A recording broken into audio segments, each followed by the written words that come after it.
Hello friends, welcome to my channel. ఈరోజు మన recipe గుత్తి వంకాయ కొత్తిమీర కారం. చాలా ఈజీగా ఈ రెసిపీని మనం ప్రిపేర్ చేసుకోవచ్చు. దీనికోసం మనం ఏ వంకాయనైనా యూస్ చేసుకోవచ్చు. అంటే గ్రీన్ కానీ లేదంటే బ్లాక్ వంకాయల్ని కానీ అలాగే ఏ కలర్ వంకాయనైనా మనం దీనికోసం యూస్ చేసుకోవచ్చు. ఇక్కడ నేను 1/2 kg వంకాయల్ని తీసుకొని మధ్యలోకి ఇలా ఘాట్లు పెట్టుకున్నాను. ఇలా దీంట్లో కట్ చేసుకునేప్పుడు పురుగులు ఉన్నాయా లేదా అని చెక్ చేసుకోవాలి. ఆ తర్వాత రంగు మారకుండా నేను వాటర్లో సాల్ట్ వేసుకొని ఇలా కట్ చేసి పెట్టుకున్నాను. ఇప్పుడు ఈ కర్రీ కోసం ఒక కట్ట కాడలతో సహా కొత్తిమీరను కట్ చేసి పెట్టుకోవాలి. దీన్ని నేను శుభ్రంగా కడుక్కున్నాను. ఇప్పుడు ఒక మిక్సీ జార్ని తీసుకొని శుభ్రంగా కడిగి పెట్టుకున్న కొత్తిమీరను దీంట్లో వేసుకోవాలి. అలాగే ఒక మీడియం సైజ్ ఉల్లిపాయ ముక్కల్ని కూడా వేసుకోవాలి. ఇది పూర్తిగా ఆప్షనల్, నచ్చని వాళ్ళు స్కిప్ చేయొచ్చు. అలాగే రుచికి సరిపడా పచ్చిమిర్చిని వేసుకోవాలి. ఇప్పుడు వీటన్నింటినీ మిక్సీ పట్టుకొని పక్కన పెట్టుకోవాలి. ఇప్పుడు స్టవ్ ఆన్ చేసి ప్రెషర్ కుక్కర్ని పెట్టుకుంటున్నాను. నేనైతే ఈ కర్రీని ప్రెషర్ కుక్కర్లో ప్రిపేర్ చేస్తున్నాను. మీరు బౌల్లో కూడా ప్రిపేర్ చేసుకోవచ్చు. దీంట్లో నేను 4 టేబుల్ స్పూన్ల ఆయిల్ని వేస్తున్నాను. ఈ కర్రీలోకి నూనె కొంచెం ఎక్కువగా ఉంటేనే బాగుంటుంది.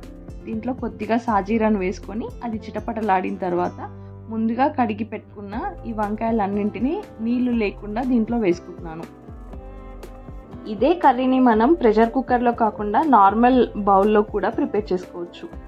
ఇలా వంకాయలన్నింటినీ వేసిన తర్వాత ఒకసారి బాగా కలుపుకోవాలి. ఇలా కలుపుకోవడం వల్ల ఈ ముక్కలన్నింటికి ఆయిల్ బాగా పడుతుంది.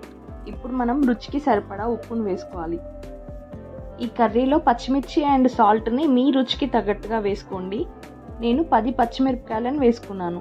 ఉప్పు వేసి కలుపుకున్న తర్వాత 1/2 టీ స్పూన్ పసుపును కూడా వేసుకొని కలుపుకుంటున్నాను. పసుపులోని పచ్చివాసన పోయేంత వరకు కలుపుకున్న తర్వాత దీనిని ఒక 5 నిమిషాల పాటు మగ్గనివ్వాలి.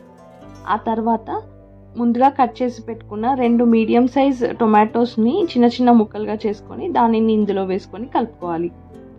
ఇప్పుడు మనం మిక్సీ చేసి పెట్టుకున్న కొత్తిమీర, పచ్చిమిరపకాయలు, ఉల్లిపాయ పేస్ట్ని దీంట్లో వేసుకోవాలి.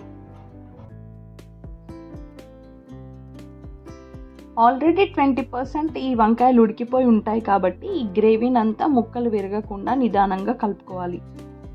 ఇది కుక్కర్లో చేస్తున్నాం కాబట్టి ఈ గ్రేవీ వేసిన తర్వాత లిక్విడ్ ఫామ్ అవుతుంది. ఇప్పుడు దీంట్లో మనం ఎక్స్ట్రా వాటర్ వేసుకోవాల్సిన అవసరం ఉండదు. ఇప్పుడు ఈ గ్రేవీని అంతా బాగా కలుపుకొని ఒక 5 నిమిషాల పాటు మీడియం ఫ్లేమ్లో ఉడకనివ్వాలి. ఇలా చేయడం వల్ల కొత్తిమీర, పచ్చిమిర్చిలో ఉన్న పచ్చివాసన అంతా పోయి ఈ గ్రేవీ వంకాయలకి మంచిగా పడుతుంది.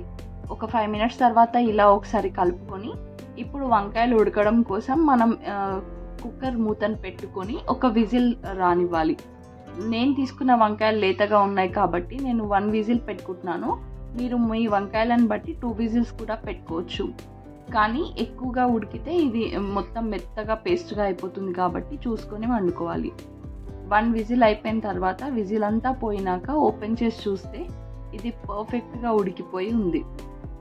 గ్రేవీ కూడా దగ్గర పడింది కాబట్టి దీన్ని మళ్ళీ స్టవ్ పైన పెట్టుకోవాల్సిన అవసరం లేదు. దీన్ని ఇంకా డైరెక్ట్గా సర్వ్ చేసుకోవచ్చు. కుక్కర్లో విజిల్ ఎక్కువైపోతే ఇది చాలా మెత్తగా అయిపోతుంది అని టెన్షన్ పడే వాళ్ళు మాత్రం దీన్ని బౌల్లో ప్రిపేర్ చేసుకోవచ్చు. చాలా సింపుల్ రెసిపీ కానీ చాలా బాగుంటుంది. కొద్దిగా ఆయిల్ ఎక్కువగా పడుతుంది, మీరు చూసి అడ్జస్ట్ చేసుకోవాల్సి ఉంటుంది. అలాగే ఈ కర్రీని గుత్తి వంకాయలా కాకుండా నార్మల్ కర్రీకి ముక్కలు కట్ చేసుకున్నట్టుగా కట్ చేసుకొని కూడా ప్రిపేర్ చేసుకోవచ్చు.